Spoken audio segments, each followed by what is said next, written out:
What is going on, everybody? It's Steven here and welcome back to another quadcopter review. Now it has been a long time since my last quadcopter review, but I've promised you another one. Now the first quadcopter I've ever bought was the Sumo X5C1, and it was a great entry-level quadcopter, but now I've decided to get something bigger.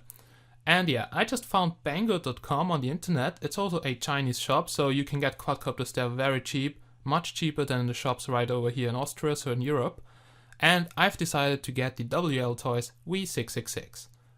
And the WLtoys V666 is a very interesting quadcopter because it's offering a full RTF FPV kit. That means first person view. And it's pretty cool because it streams the picture from the camera, which is included, directly to a little display which is mounted on your remote control. And even though the video quality is not that good, it's pretty cool because you can also control it when you don't see it, and that makes it the perfect Spycopter. Alright, ladies and gentlemen, so you can find a link to buy it down below in the description. It currently retails for only $145, which is actually very cheap for such a quadcopter. And now I would say let's get started and let's see what we can find inside of the box. Alright guys, as always I have quickly unpacked it for you, and here you can see everything which was included inside of the box. Now it's a pretty big box and I did choose free shipping from China, so it took about 2 weeks, but it arrived pretty safe.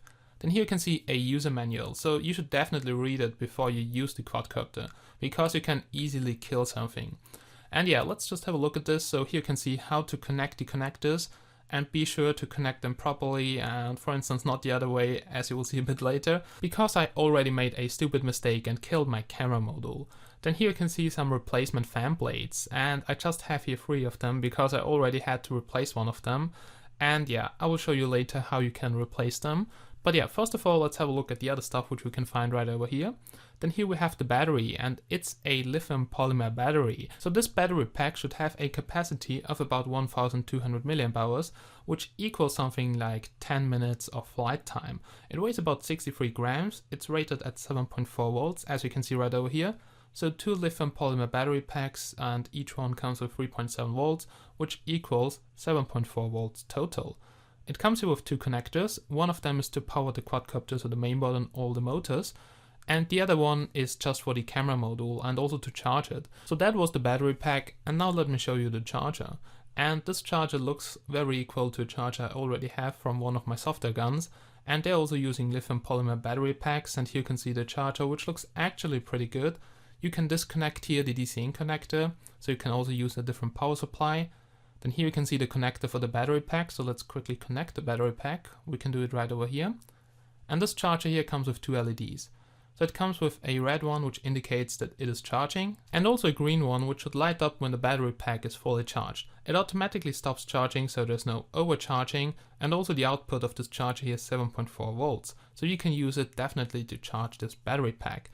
Here you can see the power connector, and yes, it comes with the correct power socket connector for my country. That's pretty good. No adapter.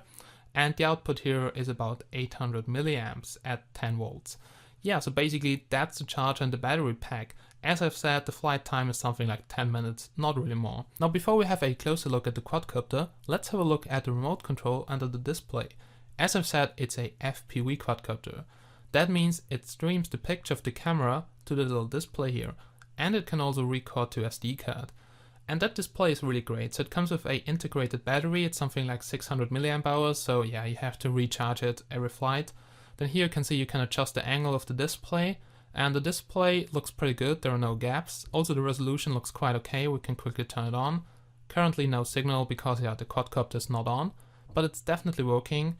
And the video transmission is wireless, so 5.8 GHz. Here you can see the antenna, which you can also remove. And it doesn't stream audio, so it just streams the display. And unfortunately, I'm not really sure right now if it's compatible with FPV goggles like the Fat Shark goggles, but I think I did read that it's not compatible. Then yeah, currently no signal, but we'll test it out a bit later outside. Alright guys, now that's the display, but let's have a look at the remote control. And the remote control looks so much better than the remote control of the Sumo X5C1. And yeah, also don't expect too much, so the whole quadcopter costs as much as a pretty good remote control here in Austria. But anyway, I have to say I'm pretty impressed by the quality, so the sticks feel pretty good. You can also unscrew them, you can replace the sticks, and when you control it, it feels really smooth. There's absolutely no lag or something, and also it's possible to switch between various control modes, so you can somehow customize it to fit your needs. Then the left stick, so the throttle stick, can be adjusted, so you can switch here between two modes, so you can center it in the middle, or you can just go here up and down just like you want to. Then the right stick here just moves in all directions, and you can choose here between different modes if you want just to go left and right, or if you just want to rotate it with the right stick. Then here you can see the LCD display, so it's now on. It has backlight, looks pretty good in my opinion. Just the quadcopter on the LCD looks like a ladybug, and that's maybe because there is a quadcopter which looks like it and they just took the software and the remote from it. I don't know, but here you can see channel 3 up and down, so here from 0 to 100%, and that's basically the throttle, which is also displayed here on the LCD display, which looks very good in my opinion. Then now you can calibrate the sensors of the quadcopter. So you just have to set it to 100% and then move both sticks in the left bottom corner, and then it starts to flash and recalibrate all the sensors, which is pretty good if the quadcopter is just moving in some directions. Then here you can see the function buttons. So we have here light, camera, model and photo, and they are very easy to use. Then here you can see the trim tips for speed, crab and diversion, so if you want to adjust them. Here at the top we have the LED, which indicates that the remote control is on, and also the mount for the display, and we'll just have a look at the display a bit later. Now I want to show you how to switch between the different modes of the remote control. So just hold down the model button and then just switch it on. Now you can see we have mode 4, now mode 2. So you can switch here between those modes, and basically this switches the control modes of the sticks, and you can choose here between the different modes. Then here we have a bumper, and the right bumper here is for flips, so it can automatically do 360-degree flips, which is very cool. And here you can see the antenna, so it's a 2.4 GHz antenna, and the left bumper here is to switch between here to percentage, so we have a 40, 60, 80, and you can switch here to 100%. And when you try to calibrate the quadcopter, make sure you set here the conversion rate to 100%. On the left and right side we have here those rubber pads which make sure that you have enough grip here on the remote control. The backside here contains the speaker at the top, a sticker, and here the battery case. Now batteries for the remote control are not included. You have to put them in here, and it holds 4 AA batteries. You can also use rechargeable ones. Alright, then let's close here the battery case. Then here you can see the speaker, and the speaker here just beeps, for instance, if you connect to the drone or if you do flips. Alright, so basically that's the remote control. Then what's also pretty cool is that you can stick in here the FPV display, and there we go. And you can see right now no signal because it's not connected to the drone right now. Then there's also a screen protection, so it's just a plastic thing which you can clip also on the display, which is also included. Alright, now that was the remote control, and let's have a closer look at the quadcopter. Then here you can see that quadcopter with that foam around it. And that foam is pretty good for beginners because it protects the quadcopter. But if you're more experienced, then I would recommend to just remove it. Now yeah, it acts as a protection for the whole chassis and also for the fan blades. So if you crash it, actually nothing will happen. It will just deform here the foam a bit, but yeah, it protects the quadcopter. But if you're experienced and you don't crash, then it's pretty good to remove it, because you save some weight. It weighs about 80 grams, which you can save if you remove it. Then it lifts off easier, and also it's less load for the motors and everything, and also it doesn't get blown that much away if you fly in little winds. So with the foam you get easily blown away, but without the foam there is less area for the wind to apply force, and that's pretty good because you don't get blown away that easily. Now what I will do now is just remove the foam, and then I will show you how the quadcopter looks without it. Alright guys, I have now removed the foam, and this is how it looks like. So it's actually pretty easy to remove the foam, and you just have to bend the shock absorbers a bit, then you can unscrew the clips, and then you can just remove the clips and also lift off the foam here. And this is how it looks without the foam. So it's a metal chassis, and here you can see the clips which hold the foam on the metal chassis. So they're actually a few plastic clips and some screws, and you can easily remove it. And it's also working without that foam here. So that foam is just protection and additional weight. Then here you can see the mainboard, and yes, at the top there is a small mainboard with a ARM chip which controls everything. And also there are a lot of sensors like gyroscope, and also a compass chip which allows headless mode, so it makes it easier to fly for beginners. Then here you can see the receiver, and also the antenna here is taped onto one arm of the chassis, and you can see here the antenna is on the bottom plane of the quadcopter, which is actually pretty good because then it supports higher altitudes to fly. Alright, so that's it. Here you can see the antenna once again, so it's taped here to one arm of the chassis.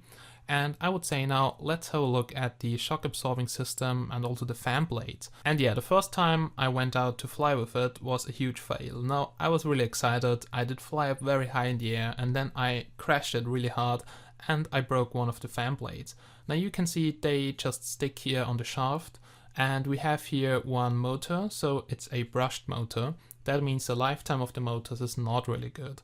Then here you can see one of the gears, so we have here a very small gear, that's from the motor, and a very big gear which is just fixed on the shaft of the fan blade. And you can easily replace those fan blades, but you have to be a bit careful. Now first of all you have to unscrew the little screw right over here. Now it's a very small screw which fixes the fan blade on the shaft. And then you can just lift off the fan blade. And unfortunately when I crashed it, also that screw here just went missing, so it just went out and I couldn't find it anymore. Now here you can see it, and yeah, there's no screw in there. I just took some glue and just glued it here to the shaft. And that also works, but you have to make sure that you have here some clearance in the axis. If you don't have some clearance here in the axis, so up and down, then it won't work. It will just block and it won't lift up here on this side. And I had this problem and I had to find it out the hard way. So just make sure if you have the same thing, so if you lose that screw here, you can use glue, but make sure it has some clearance in the axis. Then let's just have a quick look at the camera module. Now, all in all, it claims to be a 720p camera, but it's just interpolated, so I guess it's a VGA camera because the whole picture quality is not that good. Also, the field of view is not really high, so it's less than 90 degrees, I guess something like 60, maybe 70 degrees. The video transmission frequency is 5.945 GHz. It's a Boscam band and cannot be changed. That means you cannot use two V666 in the same area. That's kind of bad, but yeah, you have to deal with it. Here you can see the shock absorbing system, and this absorbs shocks, protects you the camera module and the rest, and it does a pretty good job in my opinion. Alright, then yeah, the camera module looks here pretty good. Then also the antenna output power seems to be pretty good. So it's something like 120 milliwatts, which equals something like 200 meters of video live transmission. And it's even more than the control range of the quadcopter, which is 100 to 150 meters. All in all, the mainboard looks pretty good. Comes with a lot of connectors for add-on modules, which you can find on banggood.com. And here we have the connector for the power, so that's the power connector for the mainboard and for all the motors. And here we have the power connector for the camera module. Be really careful, I was just in a rush, connected it the other way, and I did short my camera module. Alright guys, now that's it. Now let's take it for a short flight, and after this we'll just have a look at the camera module again, and also the mainboard, and then you will hear my conclusion about the quadcopter. So let's go.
Ja, so schnell gar nicht. Kannst du nicht sagen. Da gewesen, da manchmal den Eisbrecher draußen, die für das nicht so. Ich muss nicht um. Und jetzt? Oh.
ist nicht viel.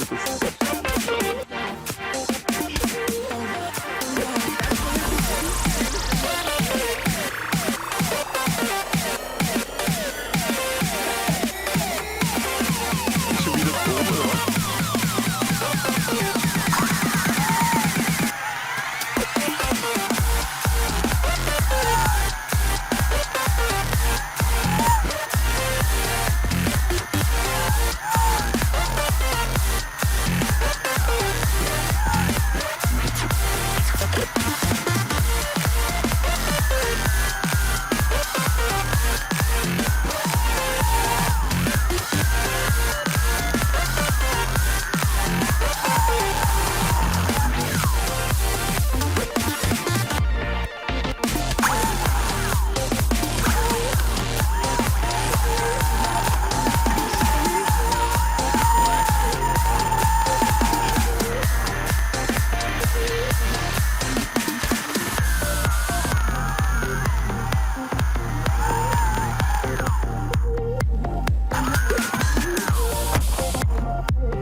Alright guys, we're now here back inside and it was really a lot of fun with this quadcopter. But yeah, the flight time is just about 10 to 12 minutes, not really more, really depends on how you fly. Then here a close-up of the main board. We have here a lot of additional connectors, like for instance here outlet, missile video camera which should be connected, also a sprayer, that means you have a button and if you press it then it just sprays some water. And I personally think it's a very cool idea, but just always keep in mind such add-on modules also make your quadcopter heavier. But it would be really cool if there's a hot girl on the beach and you just fly over to her and then you just spray her full with oil or water and you also have it on camera. I mean, that's pretty awesome, just imagine this. But those add-on modules are also a bit expensive and they make your quadcopter heavier, as I've said. Now I have also removed the camera module because I did short it, and you can easily remove it, so it's just here clipped to the chassis. And also in there you will find a mainboard, and the camera is connected with a flex cable to the mainboard. And now let me quickly show you how it looks from the inside and what happens when you connect the connector the other way and then you just short the circuit. Alright guys, then now let me quickly show you how that camera module here looks from the inside. So that green thing here is the mainboard, and the camera is connected to that mainboard here, and also the power connector here from the camera is directly connected to that mainboard. Now I did connect it the wrong way, so I did short the power connector, and now I have burned that IC here, so that's broken. And I'm not sure if I'm going to replace it. Maybe if I can get it very fast I will replace it. Otherwise I will just buy a new camera module and I will buy a upgraded one, so with a better camera, because the camera on that quadcopter is not that good. So it's just VGA interpolated to 720p, and also the light sensitivity and the colors don't look that good, as you have seen in the video. But all in all, the camera module is pretty nice because you can record to the SD card. A 4GB SD card is included when you buy the quadcopter, but you can also upgrade it. Alright guys, now that was my quick review of the WLtoys V666 from Banggood.com. All in all, I'm very satisfied with this quadcopter because this is my second one. I've just upgraded from the Suma X5C, which is much smaller. And this one here is very cheap, so right now it retails for only $145 on Banggood.com, and it's a full FPV kit straight out of the box. Then it's also very stable, has some pretty high operating range, so about 100 to 150 meters, switch-able TX modes, and a pretty good video streaming antenna output. So the power output is something like 120 to 125 milliwatts. Then it comes with SMA connectors, and a pretty good efficient camera mount, so it absorbs all the vibrations and shocks. Now regarding the cons, it comes with brushed motors, and they require a lot of precautions to extend their lifetime, and that means they can break down very soon. So this really depends on how you clean them, and also the load and how you fly, and also the temperatures in your country. So brushed motors tend to break down very soon, and brushless motors are much better, but they're also more expensive. So my little tip would be, if you buy the drone, then also order some spare motors with the drone. You won't regret it. Now, if one of the motors breaks down, you can easily replace it and you don't have to order. And trust me guys, this will happen. And they're actually pretty easy to replace. So there are a lot of tutorials online on YouTube, and you just have to check them out, and you can replace it in something like 5 to 10 minutes. And yeah, some other cons. Now the video frequency is fixed, so it cannot be changed, and it's set to 5945 MHz. Then it's also using oil bushings, which is not the best. The screen, so the monitor, is very glossy, and sometimes it's a bit hard to see anything in sunlight. Also the frame rate of the FPV kit is dropping when you're recording, so it drops under 20 FPS, and yes, you can definitely see it. Then also the field of view is not that good, so it's below 90, something like 70 degrees of the camera. And also yeah, the whole camera resolution and the colors and also the lighting doesn't look that good. But yeah, the whole quadcopter just costs about $150. And if you want to have a very good quadcopter, you have to pay about $150 for the camera module or for a GoPro. Now, all in all, if you're looking for a cheap FPV quadcopter, then the WLtoys V666 is definitely great. All in all, I really enjoyed testing this quadcopter, and I can definitely recommend it. Just keep in mind that you may have to replace the motors and also be careful with the connections, but all in all, for a noob like me, this quadcopter is perfect. So that was my quick review of the WLtoys V666. I hope you enjoyed it, as always linked down below, and I really hope I see you again in my next videos. So have a nice day, and bye bye.